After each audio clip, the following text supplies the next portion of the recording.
Hi everyone, and thanks for joining us for another session of our Walk in My Shoes series for professional advisors, where today we're going to be discussing what the UK leaving the EU may mean for philanthropy and cross-border giving. My name is Zofia Sahanik, and I am the Director of Membership and Development here at Philanthropy Impact and your moderator for this series. As a not-for-profit membership organisation, we exist with the aim to increase and improve philanthropy and social investment, and to also encourage impact investing. We do this by working with professional advisors to private clients to increase your knowledge and skills in advising clients in their sustainability and impact journeys. If you have any questions about what we do, the training we offer, and how we can collaborate, please get in touch with me directly in the chat. As this is a strictly 30-minute session, we are taking questions. We ask that you use the chat function to introduce yourself rather than the Q&A, and to do your questions rather than the Q&A. We could also ask you to introduce yourself, have your say in there, as well as pose questions to our panel. Please make sure to add panelists and all attendees if you'd like to interact on that chat, and remain respectful to all throughout. Our chair for this session is our CEO, John Pepin, and joining John, we welcome Simon Weil, a partner of Russell Speechlys, Jaime McLemore, a partner at Withers Worldwide, and our board member, Eddie Finch, who's a partner at Buzzacott. Thank you all for your time and insight today, and I will now hand over to John to make a start. Thank you. Oh, thank you. I'm a last-minute substitute, so hopefully it's not too bad. Anyone who wants to ask questions, please do so. It'll be helpful. Okay, could I ask each of the panelists to just give a quick overview of who they are and your interest in this topic? Simon. Thank you, John. I'm a partner at Russell Speechlys, and I deal with a combination of private client philanthropy and charities. And indeed, I was the first chairman of Philanthropy Impact, and I've maintained links with it ever since. And international philanthropy is one of my specific focus areas at the moment. Thank you, Simon. Jaime.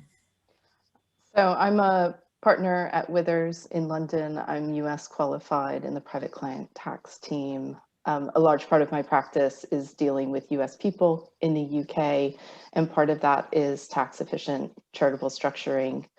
So my interest in this is really around the cross-border philanthropy elements. What I typically work with is US, UK, and US pan-European cross-border giving and operations, as well as working with charities that want to operate within the US. Okay, thank you, Jaime. Eddie. Oh, I'm Eddie Finch. I'm a partner at Buzzacott. For those of you who don't know us, we're a firm of accountants. We have teams that look at international VAT, look at private client affairs across Europe and the rest of the world. Sadly, I'm an auditor and I don't work in either of those teams. So for a lot of these questions, it'll be a case of I know a man who does, but I do work with a lot of charitable foundations, including ones that are registered in multiple jurisdictions, and work with partner organisations abroad, and dabble in taxation. So I hopefully will be able to contribute to the conversation. Thank you, Eddie. So this issue is about the implications of the Brexit agreement, not about Brexit itself, and what this impact is going to be on potentially going to be on philanthropic giving, on charities, on cross-border giving, and on professional advisory firms, and how it'll affect you're dealing with clients who are in the EU. You'll find as we go through this that there's a lot of unknowns, and I think that's part of the big issue around this. So Jaime, let's start with you and cross-border giving. What do you see are some of the implications of Brexit so far, and what do you sense the future might look like? So I think a lot of it right now is probably uncertainty, which goes back to the unknown element, and that the charitable sector, I don't think, was given a huge amount of consideration in this, in the way that they often aren't. But I know that there are certain concerns around firms moving people, say, outside of the UK. London is a huge financial center. We are seeing, the Netherlands become more of a hotspot. Amsterdam is quickly growing. Germany, Belgium is, there are other places in Europe that are able to attract firms away from London. And I think there's still a big question. I won't pretend to predict the future. There's still a question about whether that attraction then shifts some of the funding for UK charities as well. We have the ECJ rulings, which then became legislation in the UK. So, you know, we should in theory still be able to operate under this system where a gift to a UK charity would be recognized in another EU country. But there is, I think, uncertainty around that, whether that will stay in place, whether that will become tightened even more, say, by HMRC with other charities trying to be recognized in the UK or vice versa. So I think the big thing from the cross-border funding perspective is really just the uncertainty of where the funding is coming from. So Simon, in terms of your work and your involvement with this whole area, what are you seeing amongst philanthropists around cross-border giving, and then how you see other types of professional advisors, wealth advisors addressing this? Well, to my mind, the consequences of Brexit are at the moment fairly minimal in this field, because the fact is that the EU had the chance to break down landlocks within the EU several years ago. There was an attempt to put through a measure which would have recognized charities across the whole of the EU, but it was voted down. It didn't happen. And I agree with what's already been said, that to the extent that the landlock has been modified, we're exactly where we were before Brexit. We've got the Finance Act 2010, which extended the possibility of reliefs for gifts to charitable bodies in the EU, Norway and Iceland. That remains in force. And one of the interesting things about Brexit is that there's now pressure to extend measures of that kind beyond those states, using the banner of global Britain. So I think there's potential to go further in this field. When you talked about that several years ago, that situation, my understanding is the decision had to be 100% consensus to achieve that, and that a couple of countries then would not agree to it. Yeah. Who did not agree with it? Do you know? I can honestly reply by saying I can't remember. Okay. I guess if we're going to have a global Britain and cross-border giving, then there is an issue of cooperation and working together, not just with the EU, with other countries. Eddie, from an auditor's perspective, when you're auditing charities, trusts, and foundations, are you seeing any implications of this at all in the audits that you're doing or are going to be doing in the next year or two? It's a really interesting point, and I think the point that Simon just made really touches well onto what we're seeing, which is that there's a lot of skepticism, and this comes not so much from our audit work with some clients, but with the way HMRC approaches them, that they're increasingly challenging giving abroad via UK charities, and that actually the degree of recognition of institutions as charitable in Europe, if it were possible to extend that and have more mutual recognition of charitable status, that would probably help a lot of our clients, because HMRC are increasingly challenging and bringing out inquiries into whether funds being channeled into what look like perfectly reasonable charitable institutions like US universities are valid use of UK charity funds, for example. So from a foundation point of view, which is a slightly different point than the gift aid point, but it's similar principles, we are seeing that, yes. So Simon, organizations like ours, charities who are operating across Europe, what do you see are some of the implications for organizations that are providing services, cross-border giving, cross-border fundraising, but also service delivery? Well, I mean, again, I think that we look at what transnational giving Europe has achieved in terms of the bodies like CAF that now cover most of Europe: Austria, Belgium, Bulgaria, France, Germany, Greece, Hungary, Italy, Romania, Spain, Switzerland. They all have bodies similar to CAF, which can facilitate transnational giving. Yes. If you can't do it under the Finance Act 2010 regime, and where a UK charity or foundation is making a gift, just to answer Eddie's point, provided that the purpose for which the gift is made is charitable according to the law of the UK, or England and Wales more specifically, the HMRC cannot dispute that, and provided also it's going for direct charitable purposes, not for indirect like core funding. It's something that it's lawful for a charity to do.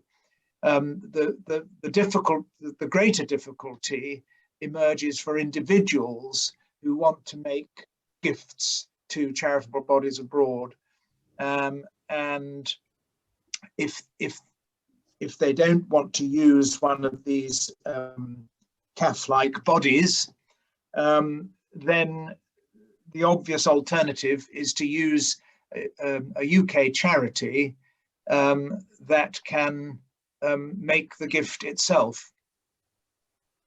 What about charities who deliver service in different countries?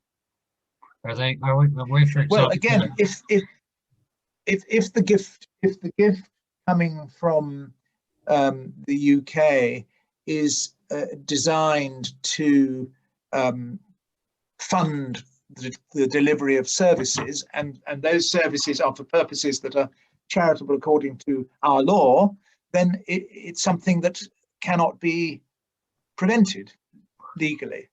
Okay, so we could deliver the services. Are we going to have to set up offices and have an office in London and an office in somewhere within the EU? Well, it depends what you're talking about. If you're talking about gifts to charities that are established in another jurisdiction, you don't need to set up offices. All you need to do is to make sure that you've done your due diligence on that organization. I'm talking about a charitable foundation here, and that it is definitely going to support those services and not for indirect purposes such as for funding. So Jaime, if we look at philanthropy and philanthropic giving, do you have a sense that this is going to have an impact on giving? If potential wealth advisors and others potentially moving into the EU, as we've heard some of the banks are doing, will that ultimately have an impact on giving in this country as some of the wealth moves out of the country? I mean, I think that's really impossible to predict. I've certainly seen speculation that the charitable sector is concerned about that. I mean, certainly one concern I have for the charitable sector with Brexit is that it might be that ultimately charities can operate the way they always have, but they are still grappling with a new set of rules. And it costs money to grapple with those rules. And it's hard to sometimes justify to donors that you do need to spend money on administration, you do need to spend money on operations. And a lot of donors see that as less money going to direct charitable purposes. And I think that is, I think, in the same way that the private sector is going to find Brexit a challenge, at least at the beginning, to understand what it means for them in terms of moving people. The charitable sector faces the same challenge, but the cost feels disproportionately high on them because it is based on voluntary income or endowments. And I think that is, we can't really overlook that for the sector. And it may be that they look elsewhere for extra funding. I think not to kind of toot the American horn, but I think charities increasingly are looking across the pond to the US, where there is still a lot of money being given and there's still a lot of wealth being generated, and they want to tap into that resource to maybe help cover some of the perceived shortfall, even if it's not a real shortfall in the end. Is there going to be extra money available from government because the state aid rules eventually may change or may not have the same impact? Yes, do you sense that, any of you? I think as James said, sorry, Simon. Sorry, no, you, after you. Well, I was just going, in principle, there's no reason why it shouldn't, but it doesn't seem to be our priority to think about the sector at the moment, was what I was going to say. What I would say is that I think there might now be an opportunity to put forward the case for additional reliefs. And I'm thinking now in particular of the charitable remainder gift, which would introduce into the UK a system that's been going for decades in the States, under which reliefs would be accorded to donors who wanted to reserve some form of income interest in making a capital gift, and get relief for the discounted value of the gift involved.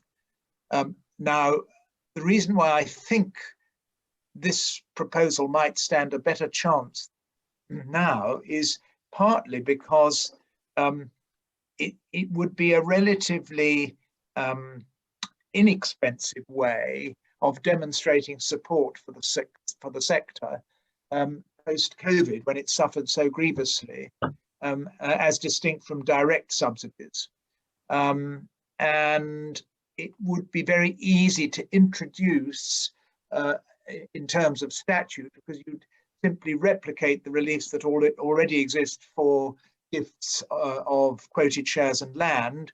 The only further point would be to introduce the discounting due to the value of the reservation. So I think there is a chance. I think this is one thing that possibly might be a result of Brexit, but we'll have to wait and see. There's a question on the chat line. Is it anticipated that EU funding will be reduced to UK charities? But I'll add something to that. Will the UK government look at supporting charities if that funding is cut back? Eddie? I think I'd go back to what I said right at the beginning, that yes, there definitely is a reduction already in EU funding to UK charities. There are lots of programmes that UK charities used to be able to apply to and are no longer eligible for.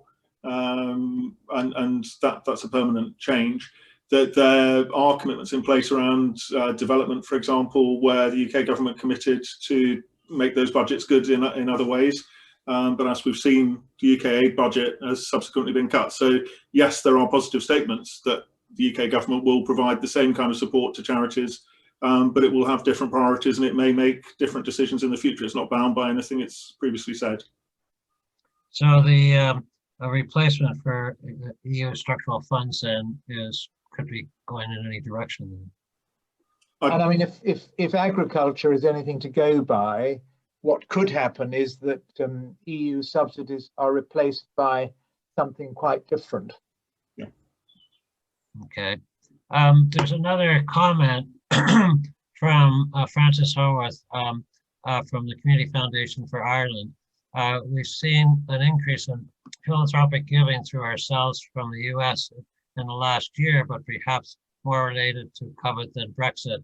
Also increased donor interest in all our Ireland giving in terms of both giving in the north and south. Any comment on that?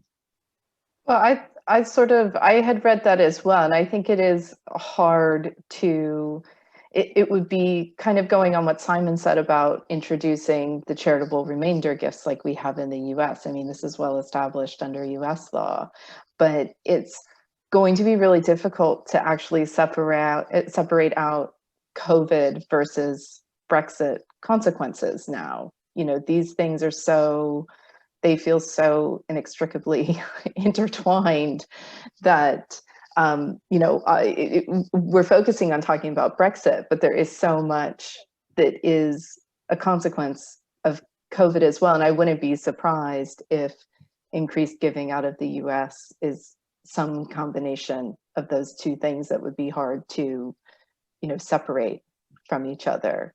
But I suppose, you know, to a certain extent, increased giving is just a good thing, something we'd like to see more of. So if we can get, I mean, I think another attendee said, you know, if we could get to the bottom of the motivation, then that would be a great way for, you know, the advisory sector to help increase some of that to the charitable sector. Okay, so there's been some talk recently about the UK becoming the center of excellence to attract philanthropists to the UK as their home base. Do you have any thoughts about whether that's possible now? Is the uncertainty of Brexit going to impact on that? Because someone coming to this country, would they have the same access to the EU that they might have had in the past? I think that there might be a more receptive mood on the part of the government to this idea than previously, and again, it would fit into the whole global Britain message, because I think part of the concept of this is this philanthropy commissioner, and the idea behind the commissioner's role would be to promote philanthropy not only nationally but crucially internationally, and to have a role across all government departments. And I think that could work well in terms of the banner of global Britain. Is the UK in fact really attractive then as a center of excellence for people to come and set up their international foundations, etc.? Jamie, what do you feel as in terms of some of the Americans you're dealing with? Are they seeing this UK, or are they thinking of going to Netherlands or Paris or Berlin or whatever? Yeah, I think there was you know, there is speculation about people leaving. I mean, a lot of the people that I work with are clients who are kind of happily settled in the UK. So, you know, you're willing to weather a certain storm to not kind of uproot your family. There are going to be other drivers. I mean, to be honest, for my clients, the deemed domicile date is a bigger driver than Brexit in terms of exiting the UK. There's usually something else there. I think the UK is still actually a very, you know, strong jurisdiction for philanthropy. There's, you know, a lot of oversight and good governance and a proper commissioner, and not the same extent of onerous rules like we have in the US for private foundations. So I think it actually provides a kind of, you know, not to put myself out of work setting up private foundations, because I'm happy to set up those as well. But I think it does strike that sort of happy medium in terms of regulation, but perhaps not over regulation. So I think that will still kind of keep it at the top in terms of a center for philanthropy for a lot of private people. Yeah. I very much agree with that. I mean, I think for philanthropists at large who at the upper end have a choice of jurisdictions and who have made the decision they're not interested in having a star or purpose trust in an international financial center, but they want to be in one of the main jurisdictions.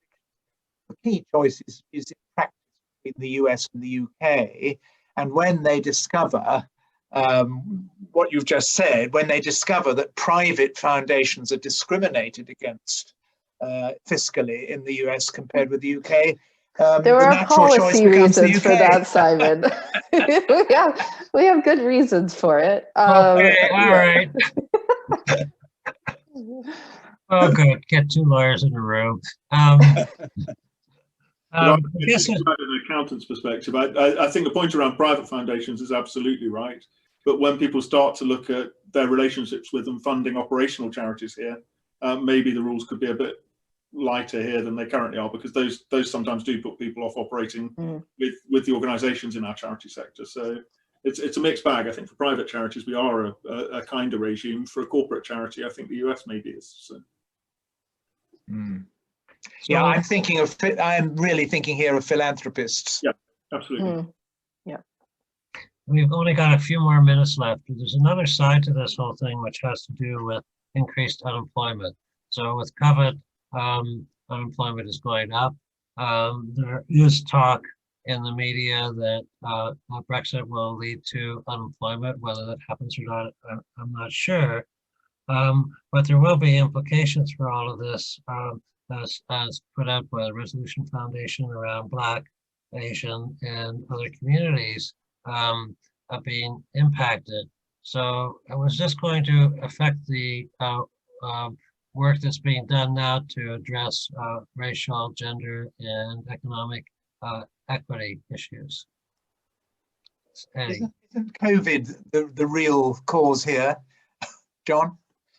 Well, I don't know. There's some people that say that COVID is part of it, and others say that it's going to be a combination of the two. So, Eddie. I think regardless of the cause, and we could debate that all day, I think you've almost answered your own question there, John, haven't you? I think clearly the way the sector and government in supporting the sector and communities directly deal with this is all those racial and other equality issues are absolutely central to how we come out of this. Okay. Jaime, do you have anything you want to add?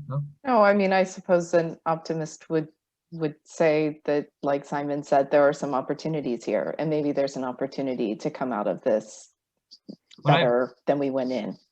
What I found really interesting is our last magazine, normally we get 8 articles, but it was about what kind of society do we want to build. We had 42 articles, really, really positive, as people are looking forward to creating a new normal within the sector. So, so I agree with you. There's all kinds of opportunities. Sophie, I see you there. Well, normally you come in at this time and ask for 30 seconds insight from everybody. So I thought I'd come and do it today. Well, final words of wisdom then. Yeah.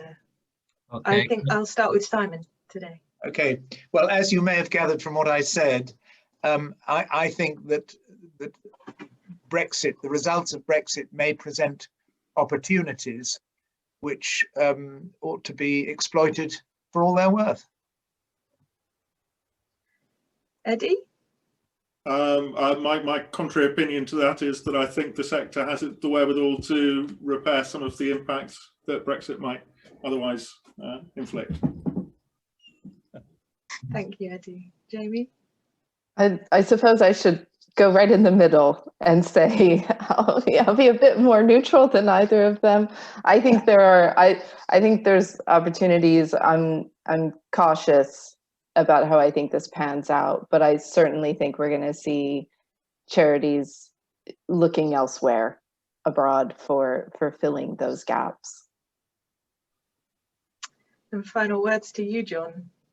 I was hoping that wouldn't happen. Now I know what it feels like when I ask this question of everyone. Well, I think there's opportunity. I think there's issues. When you look at the median gift for giving in the UK, it's £4,000. That means for high net worth and ultra high net worth individuals, half of them give less than 4,000. The role of professional advisors in the other half of dealing with the 3 to 4 billion or so come from high worth health, high worth is really essential. So I just wanted to reinforce the role of professional advisors in all this, and I thank the 3 professional advisors who were on here. And I'm really sorry, Simon, that you and Eddie can't agree, but we continue the discussion another day. And Jamie, thank you very much. Oh, you're welcome. Yeah, thanks everybody. It's pretty clear there's a lot still unclear about all of this, so we will keep coming to this conversation in our events as everything unfolds in the government. So thank you very much everybody for joining today. Join us again next week, same time, where we're going to be exploring behavioural research and its application in wealth advisory practices relating to suitability issues, which sounds fascinating. So have a good week everybody and speak soon. Bye. Thank you. Thank you everyone.